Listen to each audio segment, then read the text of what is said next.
It's Ryan Fowler here with my good friend Tim Costello, Inner Game Group Live every Saturday. Jordan should be coming on. He's just having some technical issues. And today I think is going to be very, very interesting. I was listening to an Esther Perel clip. She is a French psychologist, and she specializes in intersexual dynamics between men and women. And P-Dubs, welcome to the show, my man. And she was just dropping killer knowledge in this clip I was listening to that we're going to listen to today about having when you have just real core confidence, you believe in your ability and value, it basically upgrades your life in to some degree in every aspect. And this is one of those aspects. And she describes it goes both ways. There's a little bit of a difference between women attracting men, of course, you know, because men are more visual and etc. And there's a little different between the sexes, but we'll talk about both.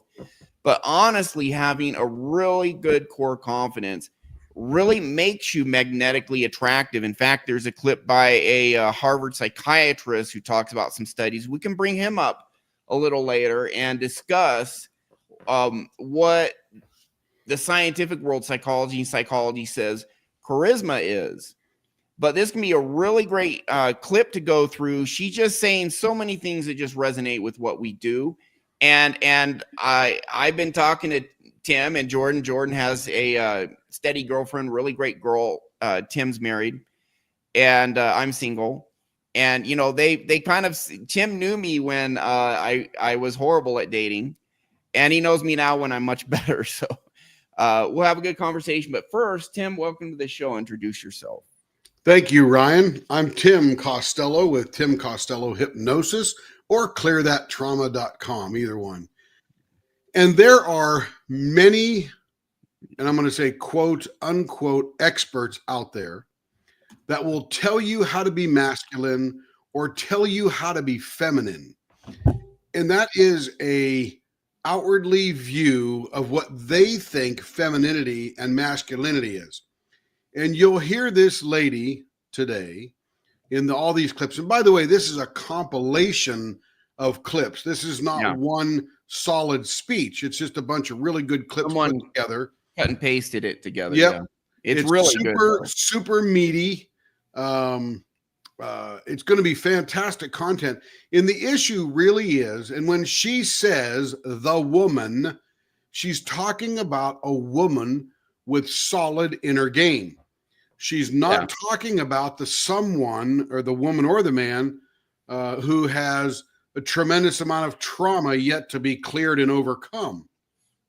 So when you hear these clips, when she says the woman, she's talking about a very feminine person, someone who's solid, knows her value, knows her core worth, loves herself to the core. And then when she talks about the man, she'll describe him a lot. She's talking about this inner game that Ryan is talking about, and that is loving yourself to the core, knowing, not just having, but knowing your infinite worth and tremendous value. When you know that to the core, you behave differently because now you are not doing things to be liked by anybody else. You don't need their validation to be complete and connected to yourself. We'll leave it there, Ryan. And this is going to be very beefy because I'm not sure how we're even going to get through the whole 20 minutes. We will do our best. And Zormina, welcome to the show. There is this really interesting guy on Instagram right now doing posts. He is a relationship doctor. He has a doctorate. He's not just master's level. Like, he's not just a marriage and family counseling therapist or anything. So his Instagram, everyone should check it out, is Dr. Max Butterfield. He already has about 1 million followers. I don't think he started that long ago.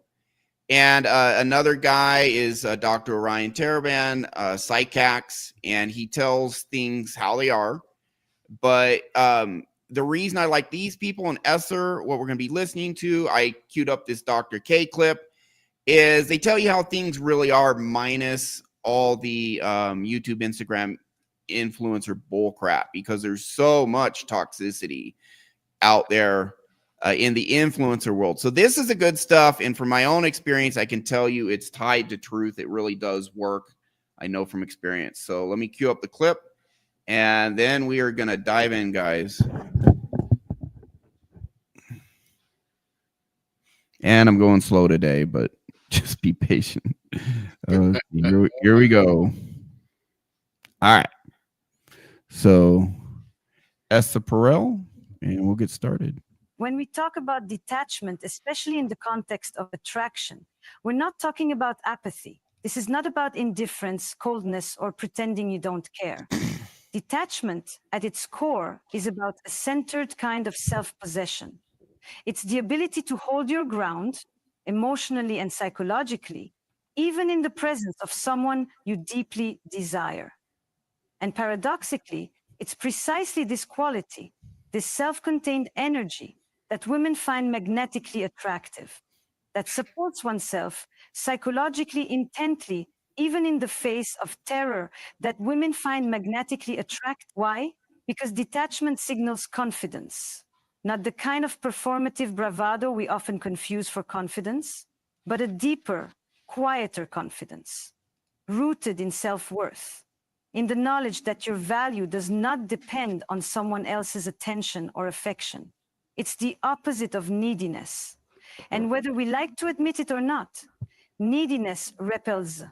It puts pressure on connection, on the other person's presence, to regulate your emotional state. And that is never sexy. Let me put it differently. When a man detaches, he's saying, without saying, that his happiness isn't contingent on the outcome. He doesn't need the relationship to complete him. He's already complete. And when that energy is genuine, not forced, not manipulated, it creates a gravitational pull.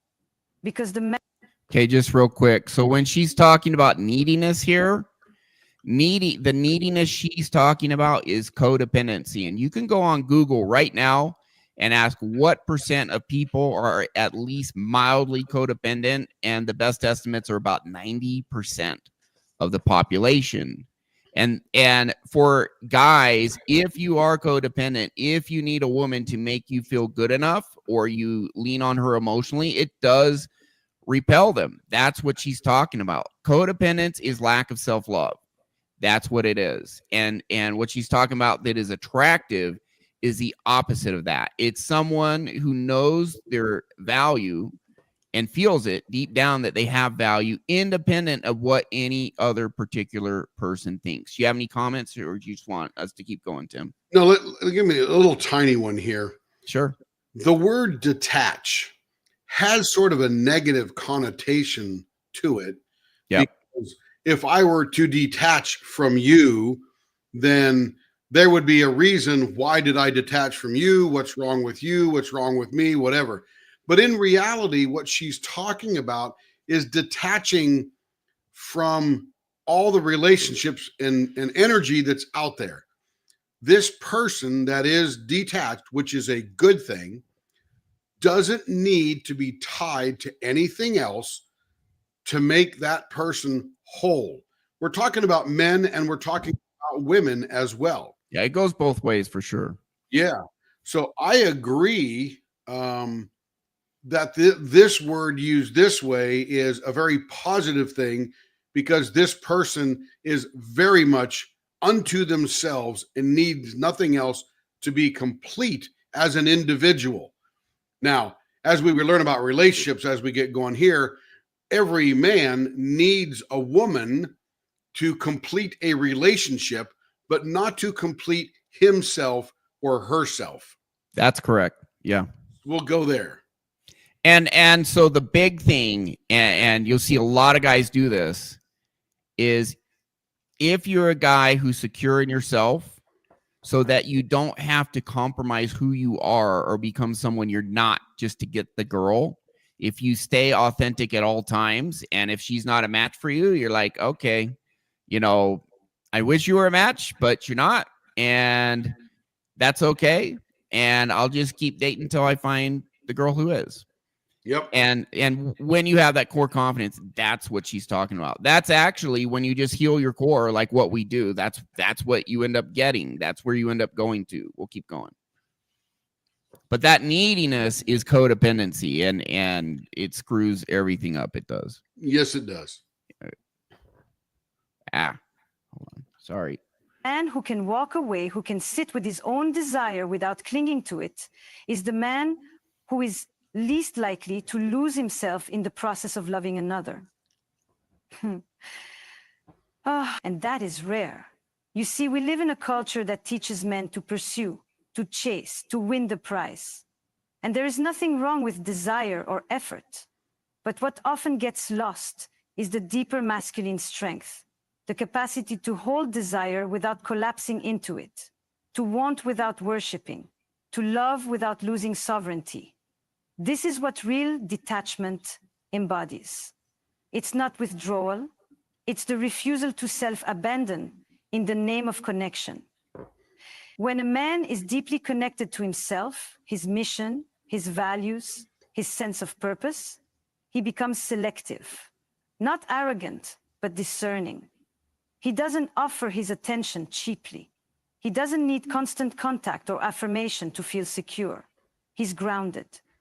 And that groundedness is inherently attractive because it allows the woman to relax into her own feminine energy, knowing she's engaging with someone who isn't reactive, isn't desperate, isn't clinging. And when they find it, when with practice, when they lead and when they tend and when they seek and when they... In fact, the man who is truly detached becomes a psychological mirror. He reflects to the woman not just who he is, but how she feels about herself in relation to him. Let's hang on there If for a he's not minute. trying... All right. So one of the things that comes to my mind are the cheap dating coaches that come up with a wingman and a guy cruising through a bar, slinging out witty sayings that they think are original and nobody's ever heard before, is an immediate red flag for neediness. He needs to connect with somebody to make him feel good, right? So what happens in a social situation is there are people, and she'll talk about this later, who can enter a room and change the dynamics of their room because of energy. Yeah. Now, these ladies that are being thrust upon these cheap pickup lines, the secure woman who knows who she is, knows her value, immediately recognizes this desperate attempt to start a conversation. When in reality, this man that she is talking about here just walks into the room and people desire to be around that person, either being led by that person in a company or being led by that person in a platoon in a battlefield, or being talked to by this person because the other person is very attracted to them. They love the energy. And that's what's key here. What she's talking about is this person, and it's not arrogance, it's not overconfidence, it's not cockiness, it's just being yourself and solid. Okay, probably good time to play the Dr. K clip, and then I'm going to add somewhat to you said what you said. There's a really good book that, and I'm not saying do what these guys do, but maybe. But there's a really good book called The Game, and Neil Strauss. Have you read that, Tim? I've listened to it on audiobook, yes. And so here's my take. I'm a little bit different than you, but I see where you're coming from. Yeah, if it's an insecure guy just throwing out cheap pickup lines at the bar, or just, oh, can I buy you a drink, etc. But you know, women are pretty good at picking up on insecurity and fear in guys. Yes. Although some guys who practice a lot can mask it for a while. Yes. And so what I've seen in my experience, because I've worked with men's dating coaches, I've worked with men's life coaches. I've done sessions for maybe 500-600 men, probably 600 guys or more at this point. And it's, dating and females and succeeding in that area. It's not all the time what we cover, but definitely a big portion of them cover it. So the book, The Game by Neil Strauss, it has these guys, who become pickup artists, and a lot of them become very successful at getting women short term.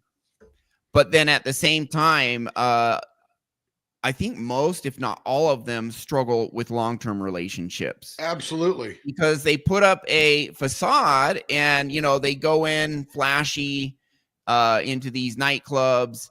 They have a bunch of funny lines, and it's more than just lines. There's actually some intuitive analysis they're doing. It talks about girls, a girl giving out an IOI, an indicator of interest, and they're like, okay, now I'm going to qualify her, which serves two specific purposes. Like, I've studied this stuff before.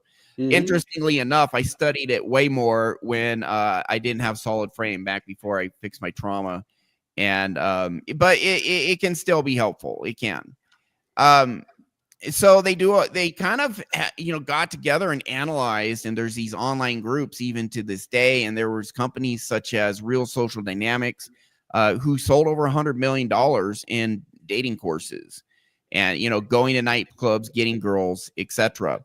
But in this book, The Game, a lot of the guys struggled long-term. They had a saying in the book that teaching guys pickup skills is like giving dynamite to children. Oh, I think he got removed from the stage. No, I just had a reboot or a whatever. Gotcha. So so they have, now with that said, it's way more difficult. And I know from experience, if you're an insecure guy trying to get the girls, it's way more difficult to study the skills and then learn how to fake it. You can't. There are guys that do that.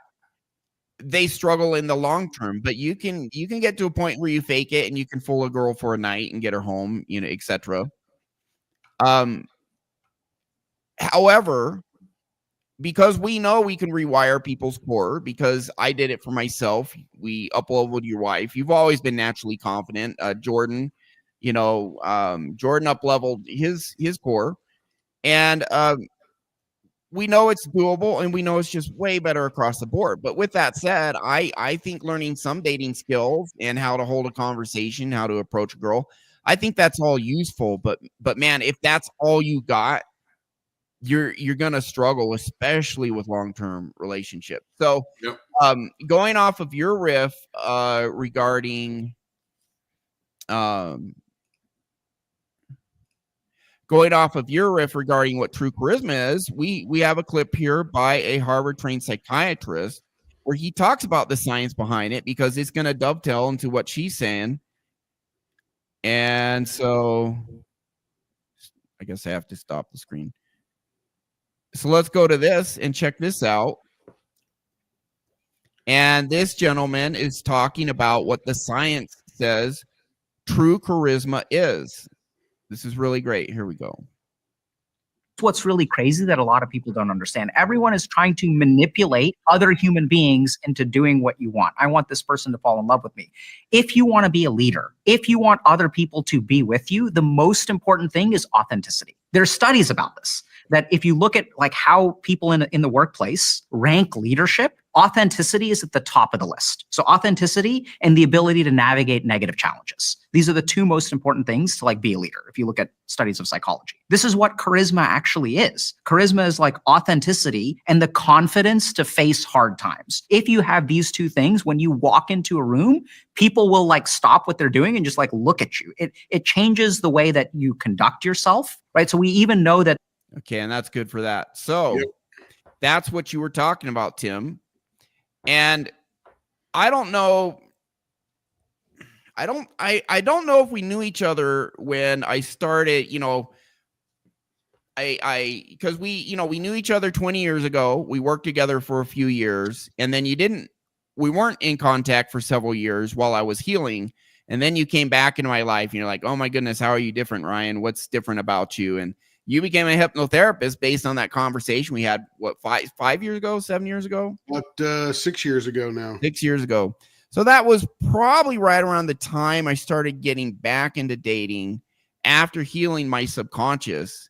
And I don't know if I ever told you about it, but what ended up happening is after I, cured my manic depression and got this, just kind of, believed in my ability and value, loved myself more, knew I had value regardless of what anyone else said. The quality and attractiveness of women are able, and I always struggled. I had women ghosting me, flaking, all of that, couldn't get a girl, all of that. And all of a sudden, I had attractive women coming into my life and staying. And, or maybe I wouldn't hear from them. And then a month or two later, they come back. And it's like, this is weird, because I never, ever had that happen before. Right. I never had, and a lot of these girls were girls I was meeting online or on the apps. And the old way was I'd have a date with the girl and maybe a 10% chance I get a second date. That was the old me. Mm-hmm. And then all of a sudden, after just being secure in who I was by reprogramming my subconscious, I would have these girls, attractive girls. And sometimes they disappear for 3 days or a week or a month or whatever. And I'm like, okay, I guess it just didn't work out. And I'm doing other stuff. So I didn't really worry about it. And then they come back. And then when they come back, they're even more interesting. And I'm like, that's never happened before. That's weird. It's like, I haven't talked to her for a month. And then she came back and we just picked right back up and just started dating normally, like regularly at that point. Really strange. I know what's going on now, and I won't dive into the whole, I guess the dynamics are when you're the secure guy, it kind of registers and it sticks out because, like Esther said, it's rare. And so when you get this, there's nothing wrong as a guy with going out and trying to get an attractive girl. That's how we're wired. So, but with that said, and so there's nothing wrong to a point to learning some pickup skills or whatever. But I just got to say, you got to get your core straight, and it's absolutely doable. It changes everything. Women will be naturally more attracted to you, and for the ladies,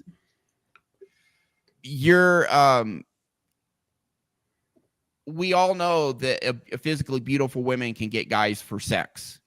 But if a woman loves herself and is emotionally healthy, which means her trust issues with men are resolved, or past abuse, whatever, that she's emotionally healthy, that's the type of woman that gets in a healthy relationship. Doesn't just guy after guy after guy, and I can't find a good man. It's work on yourself first. Jordan's girlfriend, emotionally healthy. Your wife, good lady. Both of them have good men. They're being emotionally healthy has a huge aspect to play with that. Anything to add? So absolutely. And you and I have always talked about this thing about attraction and stuff like that. And for men, we are physically attracted to women. We visually seek out the things that we like to look at, right? Now, the best part of that is nobody's as good looking to Mr. Frog as Mrs. Frog. So everybody is attracted to a different look, etc. The women, on the other hand, who are properly wired, and when I say that, I'm talking about love themselves to the core, are fully connected to themselves, or feel safe and secure. They have no rage, resentment, or anger, or they sort of know they can get what they want, and they really do know what they want, right? Given those parameters, that truly feminine woman, because by the way, when you're a lady and you are fully authentic, you can't help but exude true, authentic femininity. It just comes out.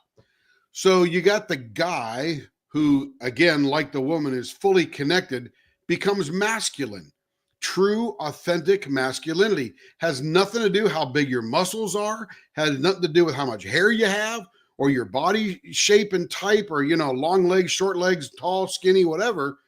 None of that matters to the woman. What she's looking for is that solid inner game guy. And what he's looking for is that solid inner game femininity, because that's where the true dance starts. Yeah, and Because most of that is subconscious, where it's just, oh, I'm absolutely. attracted to this girl, and she's like, oh, I'm attracted to him. Now, I will say, I do think in some instances, for sure, looks matter to women.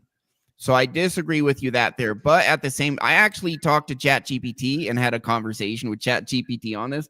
And as you know, you ask ChatGPT a conversation, it goes on the web, finds all the research, puts it all together. Yep. And so it usually gives some pretty good opinions. And it came up to the conclusion that, there's an instance where looks really do matter to women and an instance where it doesn't. And ultimately, longer term relationships, looks don't matter as much. Women prioritize other things, such as, to a degree, financial success, but also everything you just mentioned, Tim. Now, and so long term, absolutely. Right. What I didn't say is women aren't visually attracted to men. What I said is they're looking for something different. If they're truly properly wired and they have that authenticity, they're like, sure, every woman has a certain look they look for. Yeah. Right.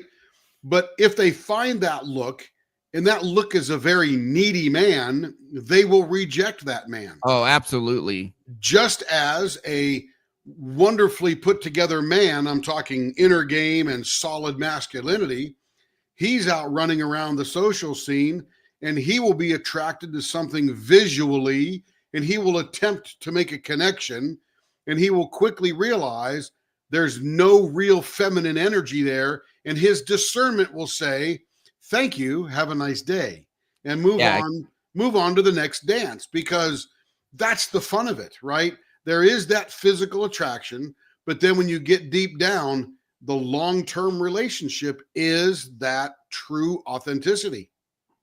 Yeah, and they call that, just keeping it real, they call that the pump and dump in today's world. A guy will see a girl, he's like, she's kind of crazy.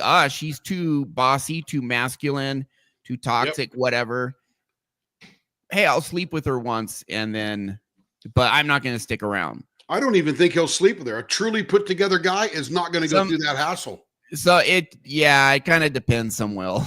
It just kind of depends. I know some. You're talking about guys with really good inner game, and I can agree with you there. Right. So ChatGPT, it was very interesting. It said more short-term dating, women put a very high priority on looks for short-term, for longer term, much less. And then ChatGPT said what you said, which if a guy's not physically attractive at all, but he has all these other things that are tied to just a strong, natural, masculine presence, authentic, confident, good frame, having a purpose in life, like being on a mission, by the way, that's me. That's why I do this show. That's Tim too. We're trying to help people up-level humanity. But as a man, having like a purpose, ambition, like I'm going here and this is why.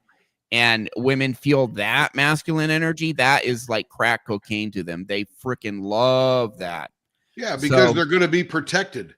That man is going to be chivalrous, protect them, breed them, protect them, feed, provide, all of those typical things that true human nature, authentic human nature craves. And even better, if a man loves himself, he insists on being treated with courtesy and respect. And if she doesn't do it, he withdraws. And if she consistently doesn't do it, he'll just get out of there. He's like, bye. I mean, this lady's, we talked about Tommy Lahren yesterday, the famous Fox News host and stuff like that. And although I'm not particularly attracted to blondes, she's a good looking lady. She's a good looking woman, yeah. Personality wise and authenticity, she is a freaking disaster. Yeah. So that's one that someone would be attracted to. And if it was a secure man, he would look at that, deal with it for a few minutes and go, I've had enough. Thank you. Yeah, by the way, I asked ChatGPT yesterday. I said, do an analysis of all of Tommy Laren's publicly available statements and tell me whether or not she's a misandrist, which is a man hater. A man hater, misogynist is woman hater, misandrist. And ChatGPT said, yes, based on analysis of her comments, many of her comments do qualify as misandry. Tremendously beautiful, tremendously insecure. Very, very toxic. I feel bad for her husband. Anyways, moving on. She married. So, okay, let's roll on. This is good. All right. Good times. By the way, I love how this switches between English and German. Yeah, I know. It's a compilation for sure. Her perception, not trying to impress her or prove anything, she finds herself wondering, what does he see in me? What is it about me that holds his attention? That curiosity, that internal questioning is the birthplace of romantic intrigue, and it's born not from games but from authenticity. I've worked with men who are confused by this. They ask, but isn't detachment risky? What if I lose her? And I always say yes. Detachment is risky. Love is risky. But it's far riskier to abandon yourself in pursuit of someone else's approval. When you overgive, overshare, overextend, you don't gain connection. You lose self-respect. And ironically, that's when the connection begins to unravel. 100% true. A while back, several years ago, I finally came to the conclusion after being ghosted and flaked in situations where I allowed it to happen. I came to the conclusion, like a girl flaked on me and I let it slide and reschedule another date with like no blowback to her at all. And I always felt bad. And I could tell a lot of times I never got a second date if she flaked. And I just came to the conclusion it's better to lose the girl than to lose your self-respect. It feels way better to just say, hey, you should have told me beforehand you couldn't make it, and then just let her be for a week or two. And if she's like, if she says I'm sorry, I'll give her a second chance. If she doesn't, then yeah, we're pretty much done. But it's better to do that than to let someone get away with some bull crap with treating you unkindly, uncourteously, disrespectfully. It's if you tolerate that, it just never goes well. You will feel so much better if you just treat yourself with respect and you insist others do it, and let it go to crap. Let it fall apart if they're not willing to come on board.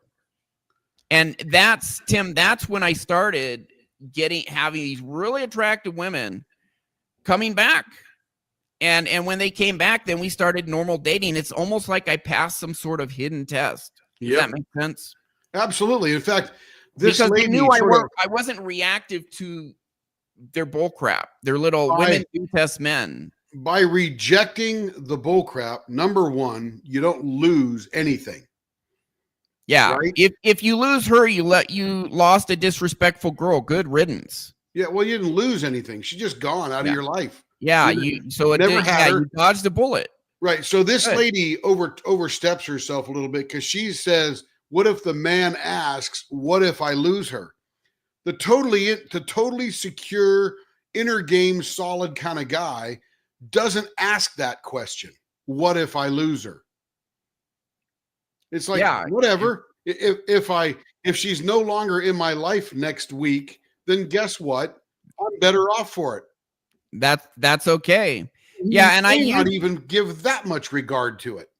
Yeah.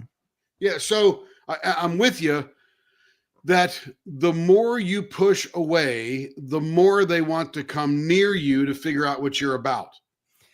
You don't even push them away. You just bad term of words. You just be you.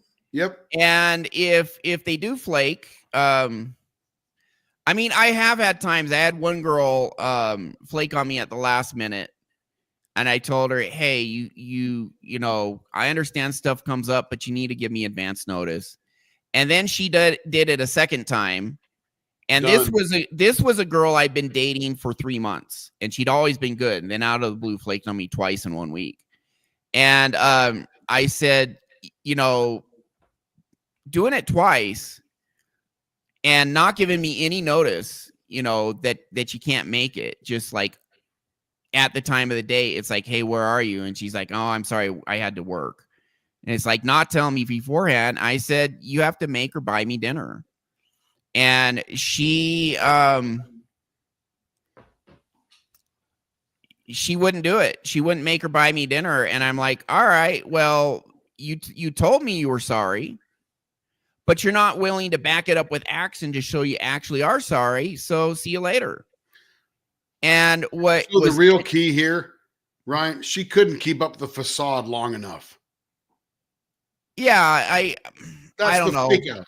That's the I honestly think she had some pride in her that she apologized, but she didn't want to take it to the point of actually doing something to show she truly was sorry. It was some sort of pride issue.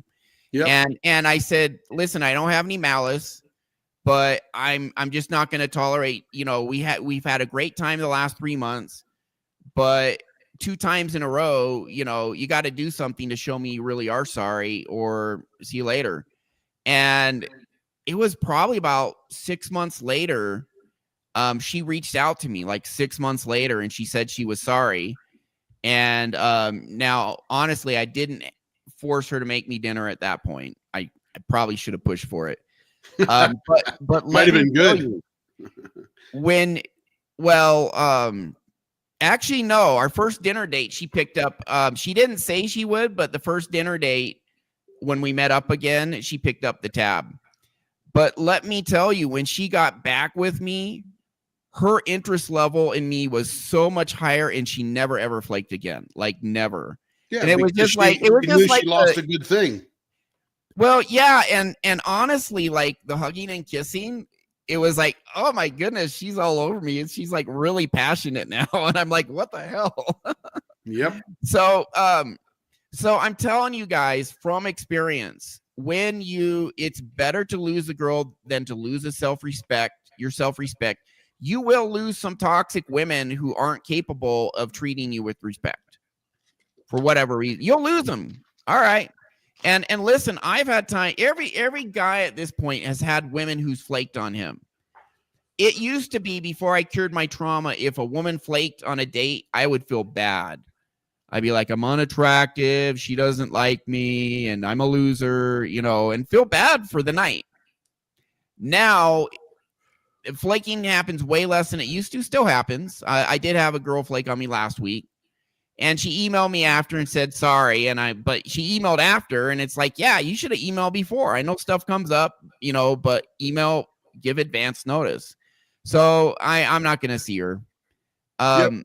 But when this happens now, I know it sounds weird, but I actually feel a little relieved and happy. The reason I feel relieved and happy is I always have a ton of work to do.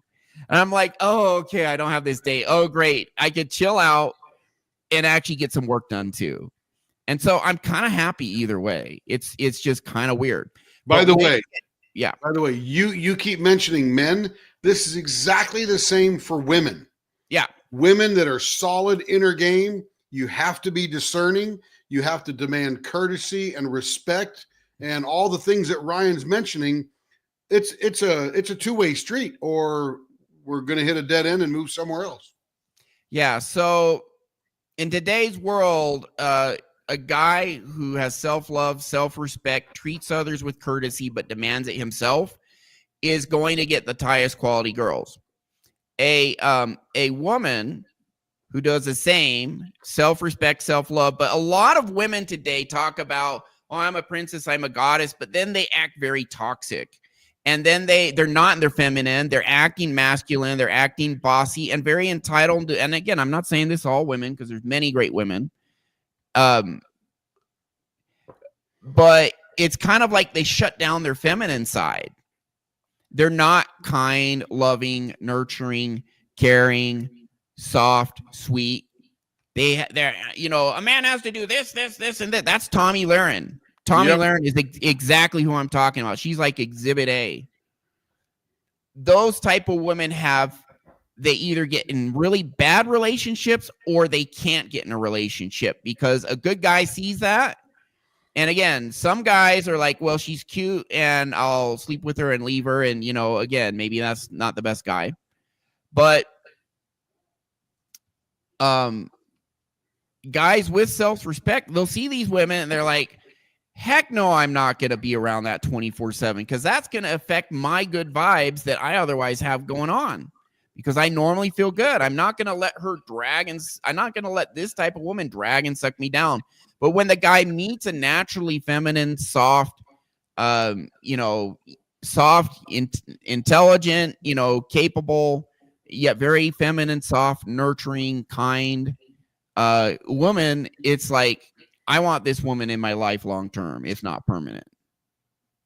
And so many women who unfortunately listen to these influencers saying you're a queen and you should demand all these things from a man. Like I go on Instagram, I've seen this stuff. I go on Instagram and just see all these women talking about how bad men are and the bare minimum, like him opening the door and then paying for the date and then doing XYZ. It's a bare minimum. It's it's entitlement. And then they're like, oh, I'm 38 and I just had to freeze my eggs, and they're crying and they have no man.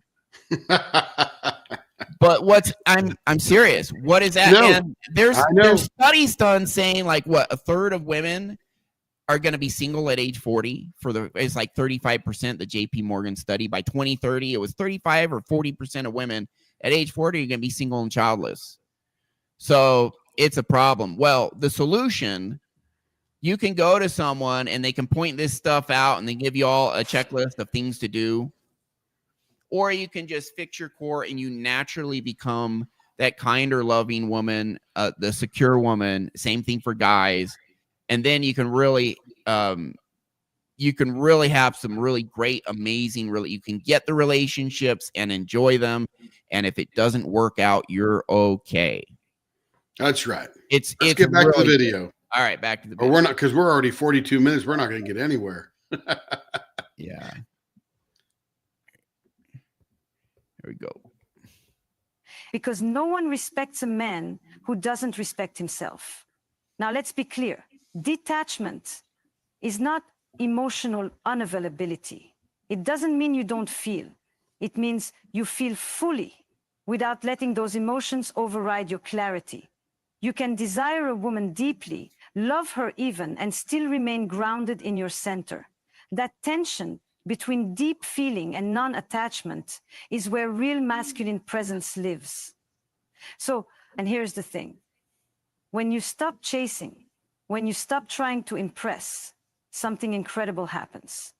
You become more yourself. You start speaking with more clarity, acting with more intention. You listen better. You say no when you mean no. And you begin to attract, not because you're playing a role, but because you're radiating congruence. And people feel that. Women feel that. And they trust it. They trust a man who can hold space without crowding it, who can offer presence without performing, who can desire without needing. That's the man they can't resist. Not because he's trying to be irresistible, but because he stopped trying altogether. In detachment, there is freedom, not just for you, but for her. Because when you're not trying to possess her, she is free to choose you. And choice is the essence of love. Also, this makes her feel very safe in this dynamic, safe right. and comfortable. So then the her attract. This is to a great degree subconscious, but it's like I'm safe. So now she can express kind of her womanliness or femininity, and part of that expression is being attracted to the man. A woman won't be attracted to you if she feels unsafe. She can be in survival mode. But, and this is why you go on a date and you get a girl to laugh. Well, laughter also leads to, oh, I'm very comfortable. It's okay to be safe, to be me here. Let's have fun. Let's joke around, and then her feminine, and then the attraction grows.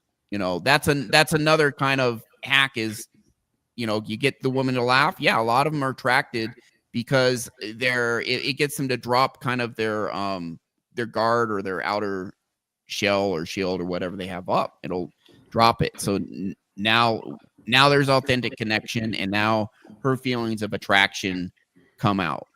Control, not fear, not anxiety, but freedom. And freedom only exists when you're willing to let go. So this is the challenge. Stop outsourcing your worth to attention. Stop seeking validation in her reactions. Begin to anchor yourself in your own truth, your own body, your own purpose. Detachment is not a tactic. It's a posture, a way of being, a way of loving that doesn't suffocate, doesn't cling, doesn't collapse. It's the quiet power of a man who knows who he is, whether she stays or not. And that, more than anything else, is what women cannot resist. There's something universally magnetic about mystery. Not deception, not withholding for manipulation's sake, but mystery in its purest form. The felt sense that there is more to discover in someone than what is immediately available. We're drawn to what we don't fully understand. We lean in where we sense depth. And this is precisely where emotional detachment plays such a powerful role in attraction. Because when a man is emotionally independent, when he doesn't rush to explain himself, doesn't unravel all of his stories at once, doesn't need to be completely seen in order to feel secure, he naturally becomes a mystery. Not because he's trying to be, but because he is anchored in a place most people don't know how to reach. There you go. So being really secure, having a really good core, and that's what we do. We get people to this level, and it's not to get people of the opposite sex. I mean, that's part of it, but it's just to help them in general. And then this is one of the benefits. It's rare. It's rare for people to be this emotionally healthy, and that's part of what makes it kind of mysterious, as she said. But it's also, I don't need to impress you, so I'm not going to tell you about all this stuff about me in order to impress you. It's just, hey, let's go out and have fun and get to know each other. But it's going to then unfold just kind of more naturally and easily and slowly. But having this groundedness is not common in guys. It's just not. What do you think, Tim? Anything before we move on? Well, it's becoming less and less common all the time. True. And why is that? Well, if you start with one set of parents 400 years ago who were somehow dysfunctional, maybe they were raised by wolves and a bear or something like that, I don't know, but somehow they didn't become a good human. Those two will likely mate and breed, way back then, 8 or 10 people over 20 years. And then those 8 or 10 dysfunctional people will breed more dysfunctional people. Because, by the way, just as true masculinity and true femininity attract one another and play a great, wonderful dance, the same is true as the opposite. There is a evil woman who's looking to trap a weak man, because the lack of masculinity is weakness. The lack of femininity is overpowering dysfunctional masculinity. So you've really got this continual breeding, and more people are being bred dysfunctionally, and it's spreading. And now social media, Instagram, and you were talking about the people who say they're princesses. If I see a girl walking through a mall and she's got this big blazing pink shirt that says, "I'm a princess, treat me well," I immediately know that there is a tremendously insecure person there. And I actually feel a little sad for them, more than I don't make fun of them or anything like that. I just sort of look at that and go, okay, not getting near that. And wow, Yuck. That's a disaster waiting to happen. Yuck. So already, or the girl with the princess on the license plate on the front of her car, or whatever it happens to be, they're doing these things to make themselves feel better. They're doing stuff to cover trauma. Yes, Psychological absolutely. insecurity. And listen, I've done sessions for women who were 44 years old and crying themselves to sleep all night. You know, they literally tell me this. And I see these issues in women. Women come to me with this. I'd love to do more sessions for women. I've got a lot of business from men's coaches. Hope to do more for women soon. It's not the majority of my clients, but there's still a fair amount, and they have these issues. You know, everyone does talk about being entitled and demanding and all of this stuff, and then realizing later in life that they were emasculating men, and now they're 44 and they're alone and they're crying and they're like, I know I didn't treat them well and blah. But you know, and you know, they're wearing Gucci and doing all of that stuff, and all of that. Not only is it they're in this echo chamber and they're told over and over that's what you should do, because we have a broken culture that tells people that. It's pretty messed up. So here's what's interesting. Trauma. Here's what's interesting, Ryan. Yeah. Sadly, the people who are demanding and think they are entitled to a certain list of things, in essence, those things are actually pretty worthless in the long run. Yeah. Right? Because they're not going to get it. What they really want is loved and taken care of. Yeah, they can get the nice appreciated and acknowledged, right? Because they're so weak. So what we talk about here is obtaining this. And like this lady said, it's hard to get there, but once you're there, it's true freedom. The things that we do and working with our clients, trauma is trauma, and it's tragic, and it hurts, and it's painful. But as you embrace it and acknowledge it, and then help us help you clear it, it literally isn't there. In fact, Carrie and I were talking yesterday because, Ryan, you showed me that testimonial, and you asked that guy. The one of Haresh yesterday. Yeah, you asked that guy, well, what's it feel like? And Carrie give our audience a little background. So Haresh is a man in Singapore, who very intelligent man, intellectually speaking, very good with the math and all that kind of good stuff, but was raised with parents very much like Ryan's parents. And that put him into a tailspin of a life. And that is, he started using his intellect, but came to the point where there's too much stress in his job. So he quit it and went and lived, ironically, in his parents' basement. You know, he was an institutional trader for a firm in Singapore. Right. But the key is he went to live in his parents' basement because he could no longer deal with society.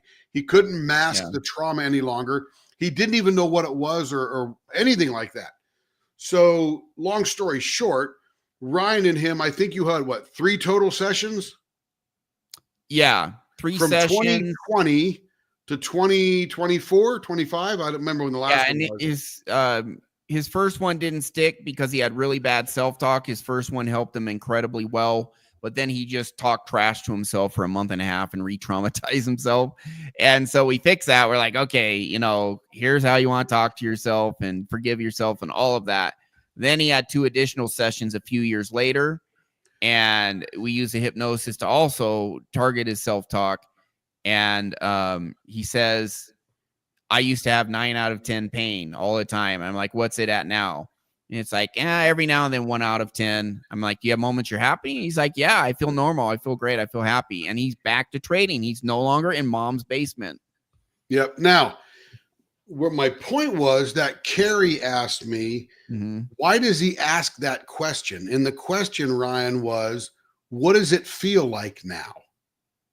Or something to that effect. And Carrie says, and he even says, I don't have words. And Carrie's the exact same way after her second session that I did.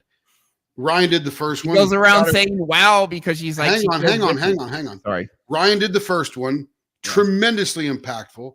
I did the second one, even more impactful, because now we got some really deep stuff out of the way, right? But she says, he asks this question, like, how do you feel? She goes, I can't describe it because I've never experienced it ever. Yeah. So it's a new thing. And it's sort of that Ryan uses the analogy, and many people do, that if you're a fish and you're born into dirty water and all you have ever breathed as a fish or drank or whatever the term is was dirty water, you know that it hurts, but hurt is the normal feeling. And then when somebody picks you up out of that dirty water and dumps you into the fresh water, you sort of go, wow, I don't really know what this is, but it sure does feel good. So Yeah. Carrie, till this day, she goes, I'm still happy. And I said, you will be. I said, it's permanent, because Carrie's not a negative self-talker. That's the good part. Yeah. But the other part is that she just says, he asked that question. I can't even describe it. I don't know what it is. It's just happy. It's just joy. So That's a good answer. It does make her crazy when you ask that question. She goes, because people that experience it, just like you, Ryan, when you walked up out of the basement that day and you said, wow, for no reason at all, I feel good. Yeah. Right? I feel whole. 13 years I feel ago. warm. I feel joy. All Yeah, that kind of stuff. when I first started. Right. There's really no words to describe pure joy. It just is. So that's what Carrie is experiencing. That's what Haresh is experiencing, even though he had some and lost it, got some back, got rewired again, and now he's like a freaking rocket ship. This guy knows his value, knows his core, and he's a smart, intelligent, good-looking guy, but was living in his parents' basement. And I never heard this term before, but he called himself a herbivore. That's Right? guys in Japan. That's I what get they're it. You're a called. plant. Yeah. You're a plant, essentially sitting in the basement. You're a plant. And I'm like, wow, what a great analogy. Anyway, what we do here, and Jordan as well, although he's not here today, is we help you experience true joy. Now, most people can't go, oh, I want some of that, because they don't know what it is because of the pain and the trauma of their upbringing as a child. Yeah. So we're here to help you identify that trauma, assist you in clearing that trauma, and then rewiring those subconscious programs where that trauma existed. And the difference is a computer running on a virus and now a computer not running on a virus. All right, I'm off my soapbox now. Take it, brother. All right, very good. Well, I just want to add a little, then we'll go back to Esther a little bit more. But the old me, and I know how many people are, they would listen to this Esther Perel talking here, and they say, wow, this sounds really great. Okay, so to be a guy that gets really attracted to women, I need to control my emotions. I need to do this. And in this situation, I'll do this. The old me would have said, okay, do this, and try and learn how to do that. Try to learn how to act that way to get the girl. If I may interrupt, you would give yourself a list of cognitive tasks. Yeah, this is what I have to do to be good enough to get the girl. But her whole point, she's not describing doing as much as she is describing a state of inner being. Yes. She's saying she's not saying this is something that you do over and over again, like learning to play a guitar until you get the skill down and then you can do it. She's just saying this is what when a man is naturally detached, demands self-respect, respects himself, respects others, doesn't feel worthless, has like innate value, therefore doesn't feel the need to prove anything, doesn't feel the need to people please, doesn't need to overshare in order to win her affection, which ironically and mostly healthy woman kind of repels her. He kind of feels like, oh, he's leaning into me. He needs my affection, so now I feel obligated to give him affection. And wow, this is weird. Which by the way, takes away her agency. Yeah. So it's less of a state of doing. Now, of course, when you have this mindset, you will naturally behave in a certain way. She's describing that too, but she's much more describing a state of inner being than doing. How do you get there? Yep. Look at the banner right down there. We have a free, I don't know how much longer it'll be free. by the way, just because we're launching some new programs and trying some new stuff out. But at least for now, it's free. School community free, and it has a self-hypnosis course on there. People have used it and actually gotten big benefit from it. There's people cured their depression. I have my super neuroplasticity part 4 video. A guy talks about how he cured his depression listening to the free stuff. Another guy cured his procrastination. Another guy was anxious approaching women, fixed it just listening to the audio. So the basic program, it's free for now. Probably won't be free in 6 months, maybe in 2. I don't know. But it's free now. You can try it, and you can, it's do it yourself. You're going to have to watch a training video, fill out a worksheet, follow the instructions, then you listen to an audio, and it rewires your brain. About 80% of people are going to get it, about 20%. But also, you can have a free 30-minute consult. There's our links down there. I'm not sure if you have that available, Tim, but you have your website. Yep. You can book a consult with me. The link's in the description. 30 minutes, no charge. And there's also a course we have. It's group training. It's for dating confidence, approach anxiety for men. And it's a digital program, but there's a version with group training every other Saturday. We meet and answer your questions and train you how to go inward and get yourself confident, rewire your brain. So what we do is we get you to that state of being that Esther is talking about. And the only way to do that is to rewire your deep subconscious belief systems. That's what we do. To get to the state of being, just saying this type of man is rare, and this is what this is what this magnetically attractive man looks like. That's a state of being. It's based on your deep subconscious belief systems. That's what we do. So try that out. Try out the free stuff. Contact us if you'd like to. Let's get back to her clip play a little bit more, and then we'll wrap it up. Absolutely. All right. Let's be honest. Most people are desperate to be known. We are quick to perform our identities. We announce our preferences, our intentions, our childhood wounds, our trauma histories within the first few conversations. We mistake transparency for intimacy. But what we often forget is that desire doesn't thrive on immediate access. It needs a little distance, a little friction, a little space in which curiosity can grow. So when we decide to be vulnerable, we let go of our tendency to expect intimacy.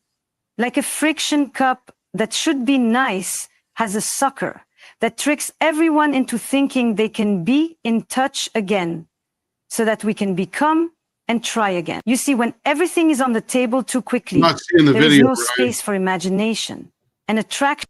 Oh, yeah, I'm sorry. I thought I was delayed, but I'm like, hey, where is it?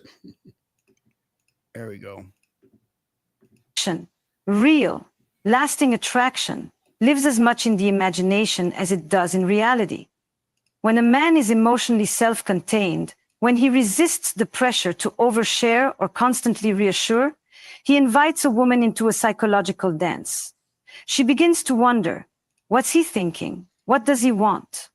What's beneath that calm demeanor? That wondering is not confusion, it's engagement. She becomes invested not because she's being manipulated, but because her mind is involved. Her emotional attention is now active, not passive. And in that dynamic, something powerful happens. The woman isn't just responding to the man, she's responding to the part of herself that wants to be chosen by him. This is absolute fire. I'll play a little bit more, but guys, I'll put the video link. Listen to this whole thing because everything she's saying is so freaking spot on. That's a subtle but critical distinction. Because when a man is too available, too accommodating, too expressive, too soon, there's no tension, no polarity, no invitation for her to step toward him. He's already collapsed into her orbit, and so there's nothing left to move toward. So mystery, by contrast, keeps the relationship alive in the unknown. It reminds us that no matter how close we get to another person, there is always something we can't fully grasp. That unknowability isn't a problem. It's what keeps us fascinated. It's what makes love not just a comfort, but an adventure. I often hear people say, but shouldn't we be open and communicative from the beginning?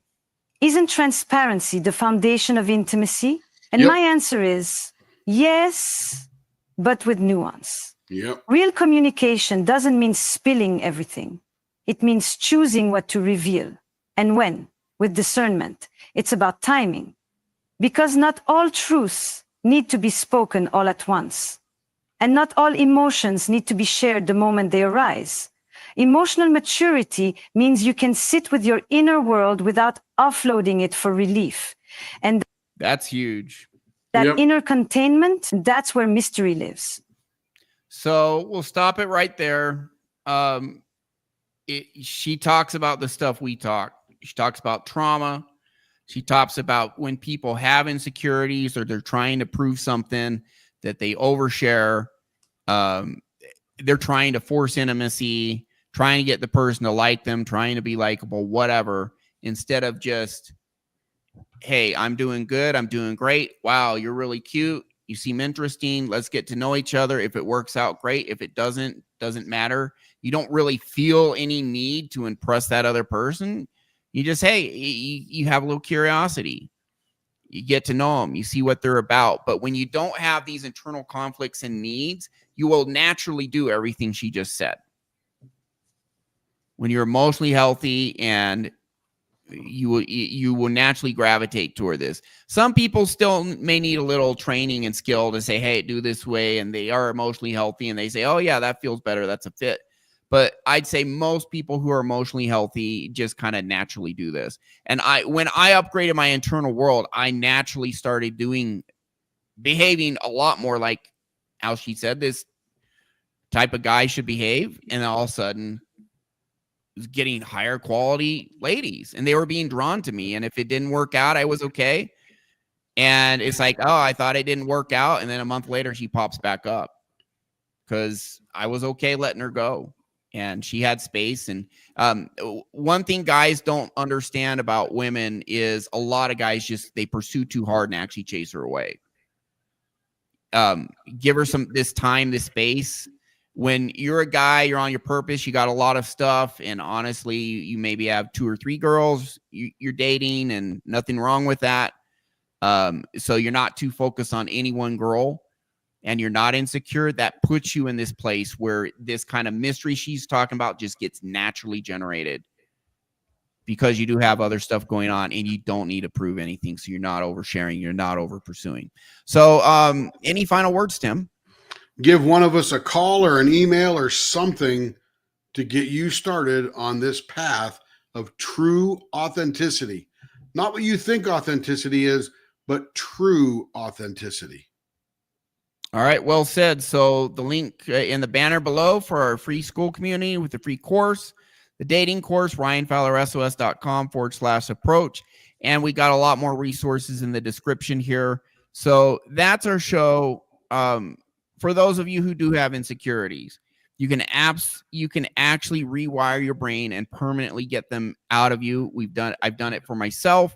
We've done it for hundreds and hundreds of people, and you can do it. It works. And then you can become this type of guy, or become the type of woman who starts to naturally attract good guys who are ready for relationships, the guys you do want. By fixing it. It goes both ways. We speak more from the masculine viewpoint, but we have helped women in this area too. And everything Esther says is just spot on. It's awesome. So invest in yourselves. Become the person you want to be. You can do it. You truly do have more power than you know. That's our show. Thank you.